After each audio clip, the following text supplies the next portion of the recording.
The crystal chandelier above the Grand Horizon Hotel ballroom cast prismatic light across a sea of designer gowns and tailored suits, but Seo Jin-ho felt like he was drowning. His fiancée, Park Mi-sun, stood beside him like a porcelain doll, beautiful, untouchable, and entirely his father's choice. Her manicured hand rested possessively on his arm as she smiled for the photographers, the engagement ring on her finger weighing more than its platinum setting ever could. The wedding planner confirmed the venue for June. Mi-sun's voice floated through the champagne-soaked air, musical and rehearsed. 500 guests. Your father wants the ceremony to make a statement. Jin-ho's jaw tightened. Everything his father did was a statement. The Seo family didn't just run businesses. They ran empires built on blood, fear, and calculated marriages like this one. He nodded mechanically, his sharp eyes sweeping the ballroom with the instinct of a man who'd survived 3 assassination attempts before turning 30. Then the ballroom doors opened, and his entire world fractured. But before we continue, if you're loving this forbidden romance already, hit that like button, subscribe to Mafia Moonlight Tales for more heart-stopping stories, and drop a comment telling me, would you risk everything for one night that changed your life? And don't forget to share this with someone who loves intense mafia romances. Now back to Jin-ho's story. She moved through the crowd like a shadow, not a guest, but part of the invisible workforce that kept luxury running smoothly. A hotel cleaner in a navy blue uniform, carrying fresh linens through a service entrance most guests would never notice. But Jin-ho noticed everything, and what he noticed made time stop. Danielle Monroe. He didn't know her name yet, but he would. She was everything this ballroom wasn't: real, unhurried, untouched by the performance of wealth surrounding her. Her dark skin caught the soft hallway light as she passed. Her natural hair pulled back in a functional bun. Her movements efficient and graceful. She glanced into the ballroom for just a second, her eyes meeting his across the impossible distance between their worlds. No fear. No greed. No recognition of who he was. Just presence. Then she was gone, disappearing down the service corridor like she'd been a vision his suffocating life had conjured as escape. Jin-ho. Mi-sun's perfectly modulated voice sharpened with annoyance. The Italian ambassador is waiting to toast our engagement. Are you even listening? He wasn't. For the first time in his 32 years, Seo Jin-ho, heir to the Seo syndicate, the man they called the Ice Prince of Seoul's underworld, wasn't thinking about duty, legacy, or the empire he was born to inherit. He was thinking about the woman in the navy blue uniform who'd looked at him like he was just a person. I need air, he said, already moving toward the service entrance, ignoring Mi-sun's sharp intake of breath and the questioning looks from his father's men positioned around the ballroom's perimeter. We have a balcony, Mi-sun started. I'll be back. The lie came easily. He'd been lying his entire life. To his family, to his enemies, to himself. What was one more? Seo Jin-ho stepped into the service hallway, and the contrast was immediate. Gone were the string quartets and clinking champagne flutes. Here, the only sounds were industrial washers humming and the quiet efficiency of staff who kept the Grand Horizon running. He was 32 years old, built like someone who'd learned to fight before he learned to read, with ink crawling up his neck from beneath his custom Tom Ford collar, a dragon that his father hated but couldn't make him remove. The tattoo was the only rebellion he'd ever been allowed. Until tonight. He found her in the linen room, counting pillowcases with the focused intensity of someone who treated every task like it mattered. Danielle Monroe was 28. Though the weight of responsibility she carried made her seem both younger and infinitely older. She'd moved to Seoul 6 months ago, running from a past in Atlanta that had taught her people's true intentions usually hid behind their kindest smiles. She worked 2 jobs, hotel cleaner by day, community center volunteer by night, building the kind of life where she owed no one anything. She looked up as his shadow fell across the doorway, and Jin-ho watched her eyes move over him in assessment. Not the way women at the gala had looked at him, calculating his worth, his power, his usefulness. Danielle looked at him the way she might look at a puzzle that didn't quite belong in its box. Lost, she asked, her voice low and steady. American accent. Not intimidated by the Armani suit or the dangerous edge he knew he carried like cologne. Maybe, Jin-ho heard himself say, and meant it in ways that had nothing to do with hotel geography. She turned back to her pillowcases. Ballroom's back the way you came. Third door with the gold handles. Can't miss it. What if I don't want to go back? That made her pause. She set down her clipboard and really looked at him, past the expensive haircut and the suit that cost more than she made in 3 months. Looked at him the way no one in his world ever did. Then I'd say you've got bigger problems than finding your way around a hotel, Danielle said quietly. But those kinds of problems don't get solved in a linen closet at your own engagement party. Jin-ho's breath caught. She knew who he was. But unlike everyone else who knew his name, she wasn't impressed, wasn't afraid, wasn't trying to use it. How did you? Your face is on every promotional poster in the lobby. The Seo family welcomes you to their flagship property. She mimicked the hotel's marketing copy with gentle mockery. So unless you've got an evil twin, you're the boss's son. Which means you should definitely be somewhere else.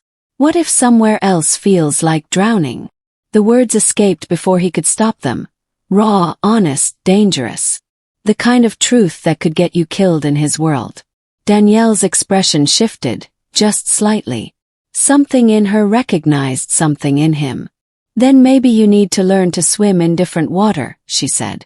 But you can't do that wearing a 3-piece suit and carrying whatever weight you've got on your shoulders into my workspace. Our workspace, Jin-ho corrected automatically. My family owns the hotel. Your family signs my paychecks, Danielle agreed, meeting his eyes without flinching. But this linen room. For the next 15 minutes of my shift, this is mine. So if you're staying, you're in my world, not yours. And just like that, Seo Jin-ho, the man who commanded armies of criminals with a single word, who'd never apologized for anything in his life, who wore violence like a second skin, felt something crack open in his chest. For the first time in 32 years, he wanted to stay somewhere he didn't belong. The question was whether the world would let him. Jin-ho didn't return to the ballroom. Instead, he found himself perched on an upturned supply crate in that linen room, watching Danielle work with the same precision she'd shown counting pillowcases. She'd made it clear he could stay as long as he didn't interfere. And for a man who'd spent his entire life interfering with everything, the boundary felt strangely liberating. You're going to get me fired, Danielle said without looking up from the inventory sheet she was updating.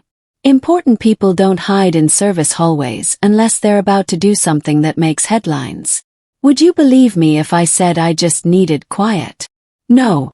She finally glanced at him, one eyebrow raised. Men who need quiet don't run empires built on noise. But I'd believe you needed an escape. Jin-ho's phone buzzed for the 14th time. Mi-sun probably. Or his father. Or Kyung-soo checking if he needed an extraction team. He silenced it without looking. You're very direct. I'm very tired, Danielle corrected, but there was no malice in it. It's been a 16-hour day. And I've got another shift starting in 6 hours at the community center in Itaewon. I don't have energy for the kind of dancing around words that people in ballrooms do. What kind of work? After-school programs. Tutoring kids whose parents work nights. She moved to reorganize a shelf of towels with quick, economical movements. Teaching them that where you start doesn't have to be where you finish. Something in Jin-ho's chest tightened. You believe that? I have to. Danielle paused, her hands stilling on a stack of cotton. Otherwise, what's the point of getting up every day? The question hung in the air between them like a challenge. Jin-ho had never asked himself what the point was.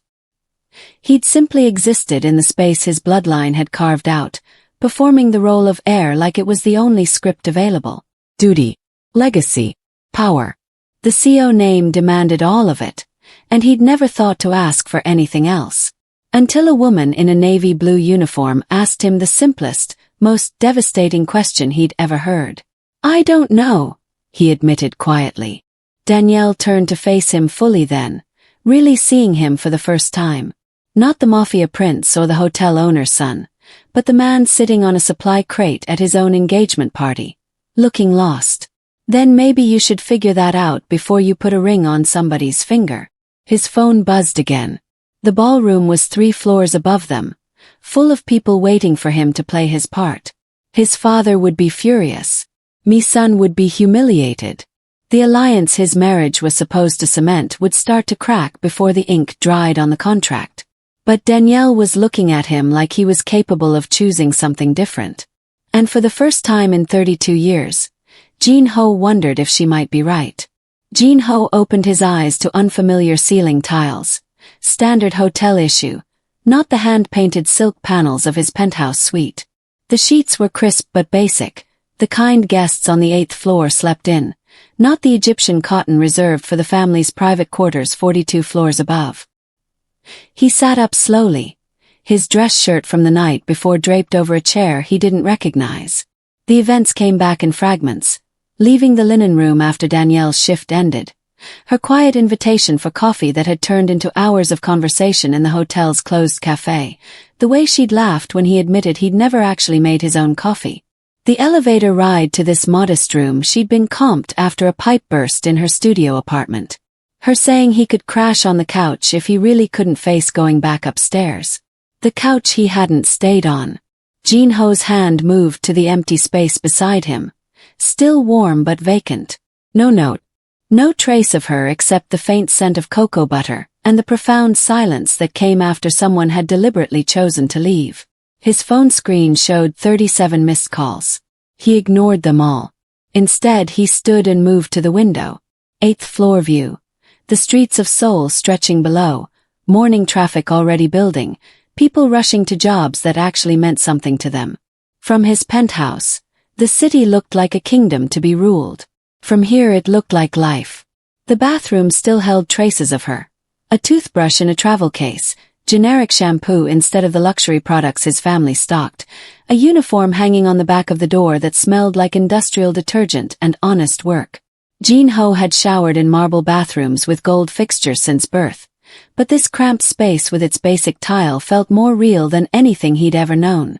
He caught his reflection in the mirror. Same face, same ink crawling up his neck, but something in his eyes had shifted. He looked like a man who'd been given a glimpse of what drowning felt like from the outside, and realized he'd been underwater his entire life. His phone buzzed with a text from Kyung-soo. Your father is asking questions. So is Mississippi Park. Need extraction. Jin-ho stared at the message. Extraction. Like he was a hostage instead of a man who'd spent one night remembering what it felt like to breathe. He typed back. Find out everything about Danielle Monroe. Quietly. Then he looked around the room one more time. At the simple furniture, the generic art on the walls, the life she'd built from nothing that somehow contained more peace than his empire of blood and silk. She'd left without asking for anything. No money, no favors, no leverage against the Seo family name. She'd simply walked away like the night had been enough. And Jin-ho realized with devastating clarity that it hadn't been. Not even close. He had to find her again. Not to possess her or protect her or add her to his collection of controlled things. But because she'd shown him what freedom tasted like. And he was already addicted. Kyung-soo delivered the file 3 days later in Jin-ho's office, 42 floors above where everything had started. The folder was thinner than expected for a life, but somehow that made it more devastating. Danielle Monroe, 28, Kyung-soo recited in his characteristic monotone. Arrived in Seoul 6 months ago on a work visa. Lives in Itaewon in a studio apartment, 400 square feet. Works here as a cleaner, 40 hours weekly. Second job at the Itaewon Community Center, 25 hours, mostly unpaid volunteer work. Jin-ho's fingers traced the photograph clipped to the file. Danielle in her uniform, caught by security cameras, looking nothing like the woman who'd looked at him with such clear-eyed understanding. She sends 60% of her income to her grandmother in Atlanta, Kyung-soo continued. Medical bills. The grandmother raised her after her parents died in a car accident when she was 9. No criminal record. No debts beyond student loans from a culinary degree she never finished. He paused, which was unlike him. She's clean, boss. Almost too clean. Meaning she's exactly what she appears to be. No angles, no schemes. In our world, that makes her either very dangerous or very rare. Jin-ho closed the file. He'd read enough intelligence reports to know when someone was hiding something, and Danielle's life was an open book precisely because she had nothing to hide. She worked, she sent money home, she volunteered with kids who reminded her of herself. Simple. Honest. Everything his world had trained him to distrust. Your father wants to know why you're investigating a hotel employee, Kyung-soo added carefully. Mississippi Park has been asking questions too. Tell them it's a security matter. Is it? Jin-ho met his oldest friend's gaze. Kyung-soo had taken bullets for him, had buried bodies beside him, had never questioned an order in 8 years. But this wasn't a question. It was concern. She left, Jin-ho said quietly. The morning after. No demands, no threats, nothing. She just left. Most people would call that lucky. I call it terrifying. Jin-ho stood, moving to the window that showed him the kingdom he'd never wanted. Everyone in my life wants something from me. Power, money, protection, death. She wanted nothing. Do you know how rare that is? Kyung-soo was silent for a long moment. The community center closes at 9. She usually walks home alone. It wasn't permission. Kyung-soo didn't give permission. But it was acknowledgement that Jin-ho was going to do this regardless of consequences. And maybe, for once, those consequences might be worth it. That evening, Jin-ho waited outside the Itaewon Community Center in clothes Kyung-soo had procured. Jeans, a plain jacket, nothing that screamed wealth or danger. Through the window, he could see Danielle helping a young girl with homework. Her patience infinite in a way that made his chest ache. She'd built this life from nothing. No empire, no blood money, no legacy of violence. His choice. And watching her, Jin-ho realized he was about to become the most dangerous thing in her carefully constructed world. Danielle saw him the moment she stepped outside. Hard not to, Jin-ho stood under the streetlight like he'd forgotten how to blend into shadows. His expensive attempt at casual clothing still too clean, too new, too deliberately chosen. You're not very good at subtle, she said, adjusting her bag on her shoulder. I'm not trying to be subtle. He stepped forward, and she noticed the tension in his jaw, the way his hands were shoved deep in his pockets like he didn't trust them. We need to talk. We really don't. Danielle. That was 3 nights ago. She started walking toward the subway station, knowing he'd follow. It was what it was. You don't owe me an explanation or an apology or whatever this is. It's not that. He matched her pace easily, and she hated that even in jeans he moved like predatory grace incarnate. My world isn't safe. People who get close to me become targets, and I can't. Stop. She turned on him so fast he nearly collided with her. If this is the part where you offer me money to disappear, save us both the embarrassment. Jin-ho's hand emerged from his pocket holding a check. The amount had so many zeros she almost laughed. This would set you up somewhere new, he said, voice tight. Australia maybe. Or back to the States. Somewhere my family's enemies can't find you. Somewhere you'd be safe from the consequences of one night with me. Danielle stared at the check, then at him, then back at the check. The number represented 5 years of her salary. Maybe 10. Enough to pay off her grandmother's medical bills, finish her degree, start over somewhere without roaches in the walls and double shifts that left her feet bleeding. She took the check from his hand. Jin-ho's shoulders relaxed slightly, relief flickering across his features. Then she tore it in half. And half again. And again. Until the pieces fluttered to the Seoul sidewalk like expensive confetti. You think money fixes this? Her voice was quiet, but it cut deeper than shouting ever could. You think I'm the one who needs saving? I'm trying to protect you. From what? From yourself. Danielle stepped closer, and she watched him instinctively retreat, a Mafia prince backing away from a hotel cleaner. I've met rich men before, Jin-ho. I've met powerful men. I've met dangerous men. But you're the first one I've ever met who's truly poor. His face went white. You don't know what you're talking about. Don't I? She gestured at the torn check between them. You have billions in the bank but can't buy 5 minutes of peace. You have an empire but no home. You have a fiancé you don't love, a father you can't escape, and a future that terrifies you. So tell me, who's really poverty-stricken here? Jin-ho stood frozen, every word landing like a physical blow. That night meant something to me, Danielle continued softer now. Not because of who you are or what you have. Because for a few hours I met a man who was honest about drowning. But this. She nodded at the scattered paper. This is you trying to buy your way out of feeling something real. And I won't let you. Then what do you want from me? Nothing. The word hung between them like a death sentence. I want nothing from you, Jin-ho. And that's what terrifies you most, isn't it?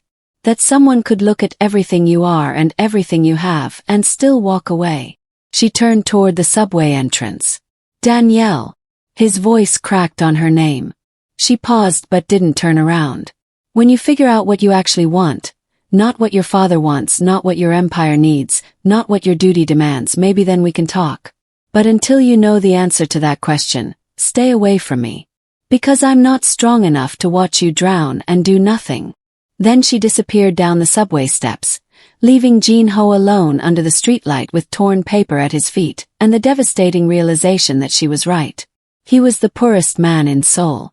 Jin-ho didn't realize his father knew until Kyung-soo appeared in his office at 2 a.m, which meant something had gone catastrophically wrong. Chairman Seo has assigned surveillance to the Monroe woman, Kyung-soo said without preamble. As of 6 hours ago. The whiskey glass in Jin-ho's hand stopped halfway to his lips. What? Your brother told him. Youngwoo saw you outside the community center. Put the pieces together. Kyung-soo's expression was carved from stone. Your father views her as a potential embarrassment before the Park Alliance is finalized. He wants to ensure she stays quiet. Jin-ho was on his feet before conscious thought caught up. Define, ensure. Currently. Just watching. But you know how these things escalate. He did. He'd ordered enough surveillance operations himself to know exactly how they progressed. Watching became following, became intimidating, became eliminating. Each step justified as necessary.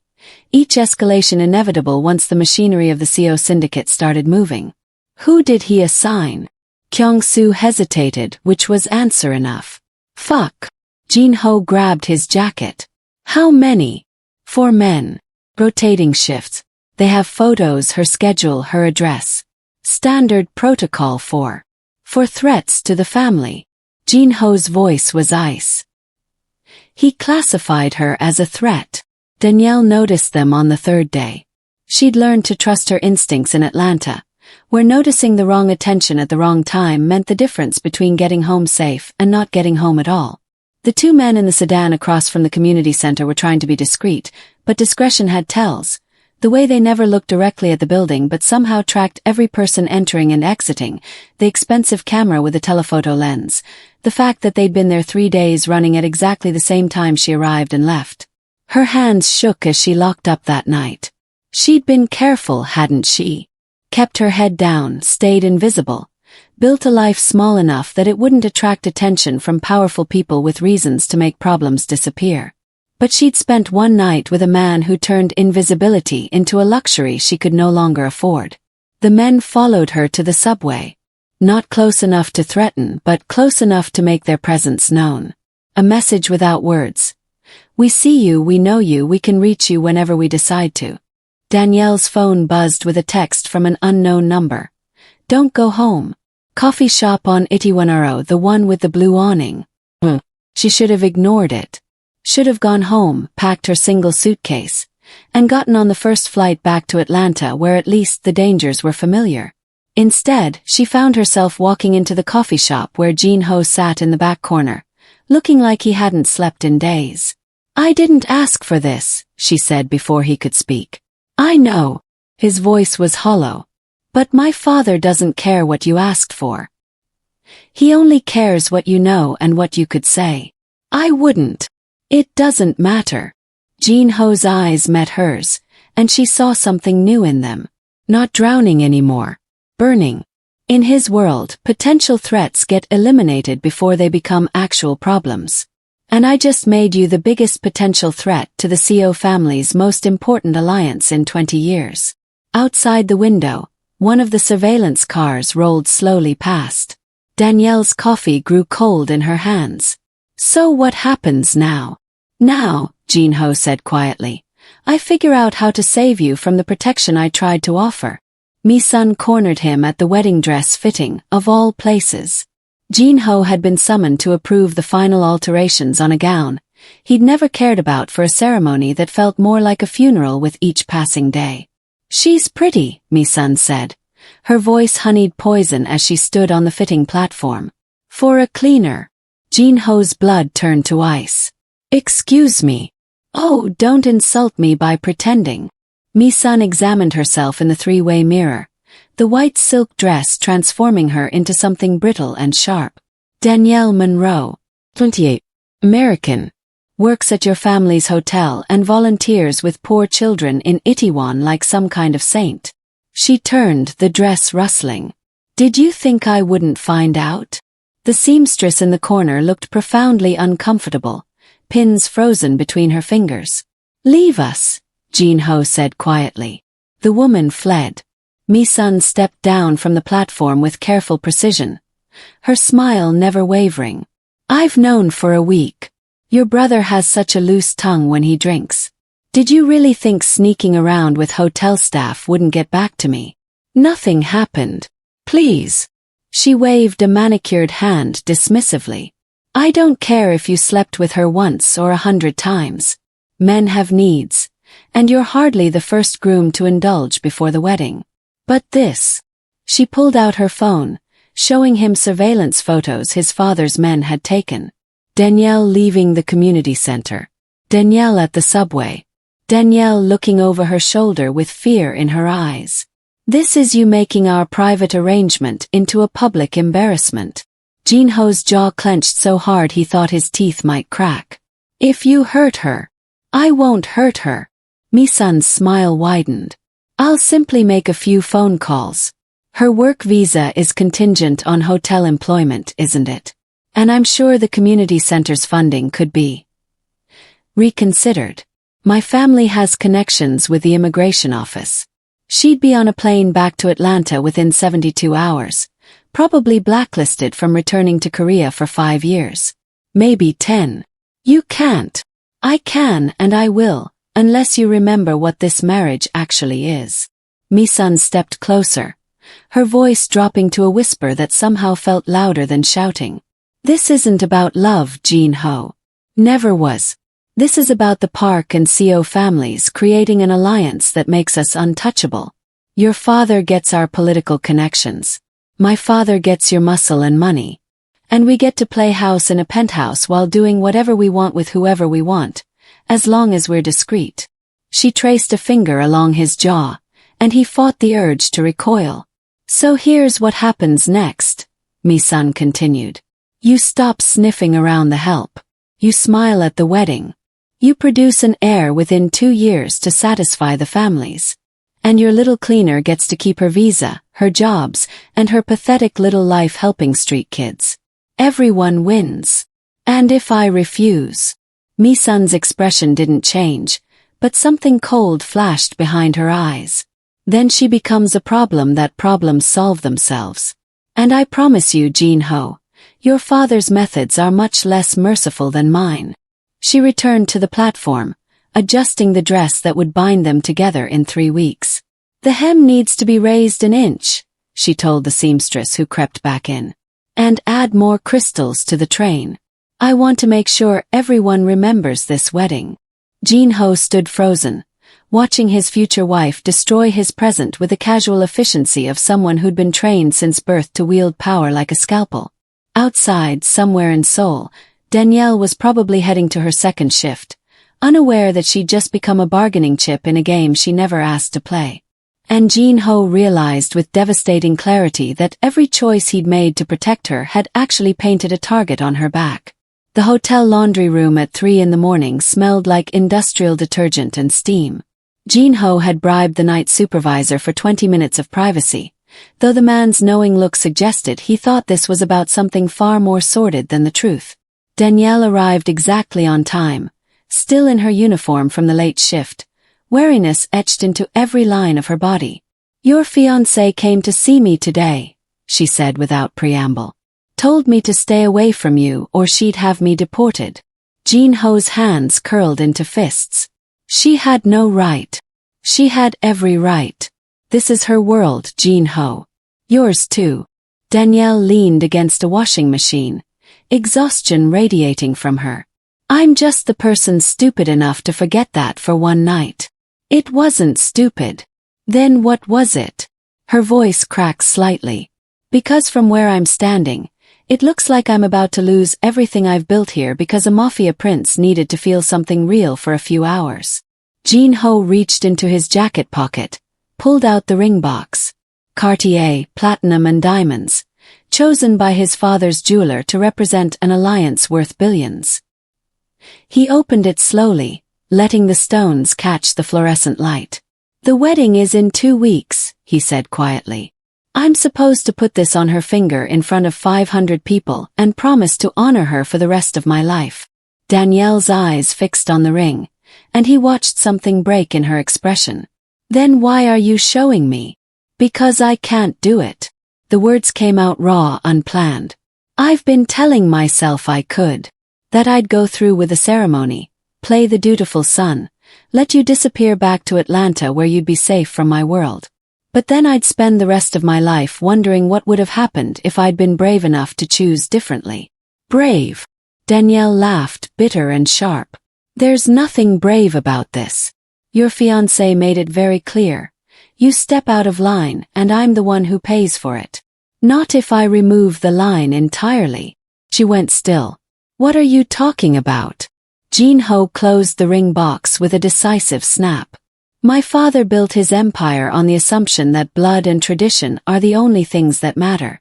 That we're all just pieces on a board, moved around to maximize power and minimize weakness.